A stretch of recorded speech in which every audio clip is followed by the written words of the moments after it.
नमस्कार. आपल्या सर्वांसाठी अतिशय महत्त्वाचा अपडेट.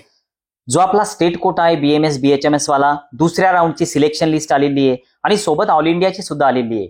आता हा जो आमचा ग्रुप आहे जॉईन विद्यार्थ्यांचा, की ज्यामध्ये आम्ही प्रश्नोत्तर एकमेकांसोबत शेअर करतो विद्यार्थ्यांचे, आमच्यात आम्ही काउन्सिलर लोक, आणि त्यांचं ते उत्तर त्यांना पोहोचवतो. तर यामध्ये आम्ही जो कट ऑफ काढलेला आहे तर तो ऑल इंडियाचा कट ऑफ BMS साठी 286 मार्क आहे आणि रँक तुम्हाला स्क्रीनवर दिसतोय.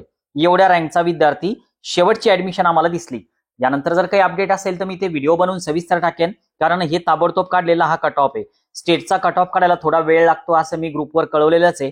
आणि BHMS चा जो कट ऑफ आहे तर तो 180 पर्यंत आलेला आहे ऑल इंडिया कोटाचा. आता प्रश्न येतो की नेमका स्टेट कोटाचं काय आहे. तर बघा, ही स्टेट कोटाची लिस्ट आहे आणि स्टेट कोटाचा कट ऑफ काढणं आमची टीम सध्या सुरू आहे आमचा. आणि यामध्ये 10/10/2025 पर्यंत आपल्याला जॉईनिंग करायचंय स्टेट कोटामध्ये.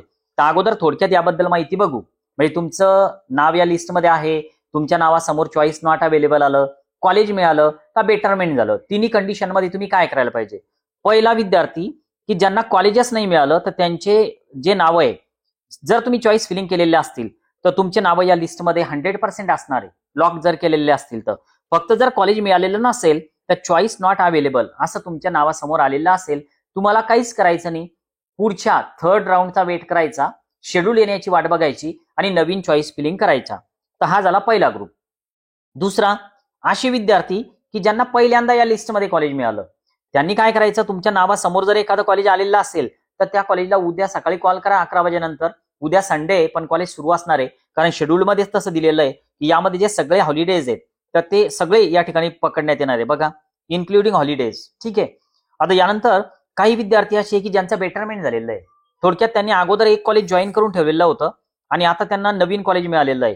त्यांनी काय करायचं, अगोदरची त्यांची सीट कॅन्सल झालेली असते, तुम्ही त्या कॉलेजला जा, ओरिजिनल डॉक्युमेंट्स आणि DD वापस घ्या, कॉलेजवाले वापस देतात. त्यामध्ये तुमचा थोडाफार ऍडमिशनचा प्रोसेसचा खर्च जातो, एक साधारण 1,500 रुपये रक्कम ते कपात करू शकतात. नंतर मिळालेल्या नवीन कॉलेजच्या नावाने DD काढा आणि नवीन कॉलेजला जॉईन व्हा. थर्ड राऊंड मध्ये अजून तुम्हाला जाता येऊ शकतं. फक्त रिटेन्शन देऊ नका. जर कॉलेज आवडलं नसेल तर फक्त जॉईन करून घ्या आणि पुढचा राऊंड करता येत असतो. आता यानंतर यामध्ये काय दिलेलं आहे, तर IQच्या सुद्धा अलॉटमेंट आहे. तर IQचा आता तुम्हाला त्या कॉलेज सोबत जाऊनच डील करावं लागणार आहे. तर याचा कट ऑफ नक्कीच आमची जी टीम आहे जिजाऊ अकॅडमीची काढणं सुरू आहे. उद्यापर्यंत ते होऊन जाईल आणि तुम्हाला तो व्हिडिओद्वारे कळवला जाईलच. आता यानंतर जे आपला ऑल इंडिया कोटा आहे त्याची जी लिस्ट आहे तर ती पण सोबत आलेली आहे. या PDF ला जवळपास 101 पेजेस आहे आणि यामध्ये सुद्धा अलॉटमेंट झालेले दिसतात. आता ज्या विद्यार्थ्यांनी प्रेफरन्स भरलेच नव्हते स्टेट कोटामध्ये पण आणि ऑल इंडिया कोटामध्ये पण, तर तुमच्या नावासमोर नो प्रेफरन्सेस असं आलेलं असेल. याचं मिनिंग काय होतं, तुमचं अगोदरचं कॉलेज कुठंच गेलं नाही, ते फायनल झालेलं, पण तुम्ही प्रेफरन्स नाही दिले तर त्यामुळे तुमच्या नावासमोर असं आलं. ऑल इंडियामध्ये रिटेन्शन द्यायचं काम नसतं, त्यामुळे तुमच्या नावासमोर रिटेन्शन येणारच नव्हतं. पण ज्यांनी चॉईसेस टाकले, त्यांचं कॉलेज बदललेलं असेल तर त्यांच्या नावासमोर नवीन कॉलेज आलेलं आहे. ओके.